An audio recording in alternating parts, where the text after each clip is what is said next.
วันนี้ผู้ข้าปานคำผสมได้ขึ้นมาบริเวณ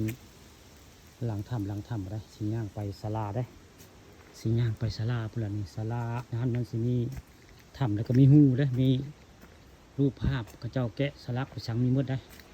นี่คือหลังถ้ำผาลายบ้านนาผังตำบลกกปะซิวแล้วนี่คือทางมาได้นี่คือทางมาถ้ำผาลายได้ศาลาเป็นถ้ำป้องได้ถ้ำมีหูได้หมดนี่กะผู้ข้าปานคำผสมได้มีโอกาสพาเพื่อนผู้ติดตามผู้ใดเข้าเบิ่งปานคำผสมกะจะได้เห็นนะนี่คือถ้ำสุดท้ายของผาลายบ้านนาผางก็มีหูได้มีหูเข้าไปในหน้าถ้ำแล้วก็มีข้าเจ้าแกะสลักได้บริเวณ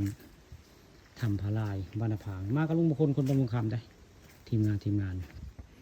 นี่ก็เป็นภาพบรรยากาศศาลาสูงที่สุดในบริเวณผาลายแหละผาลายบ้านนาผางตำบลกุ๊กป่าซิวได้ผู้ข้าปานคำผสมได้มาปรากฏกายปรากฏโตอยู่บริเวณศาลาบ้านนาผางตำบลกกป่าซิวแหละนี่คือถ้ำสูงที่สุดของบ้านนาผางตำบลกกป่าซิวได้ลุงคนเพิ่งไปกราบไหว้พระเทิงไปเลยเทิงไปนี่คือเข้าไปก็จะมีอันผาลายเนี่ยนี่แหละคือมองนี่คือผาลายบ้านนาผางพี่น้องนี่คือเป็นภาพบรรยากาศผาลายบ้านนาผางลูกแกะสลักหลายร้อยหลายพันปีอยู่งานนี้พระเจ้าเก็บไว้ในนี้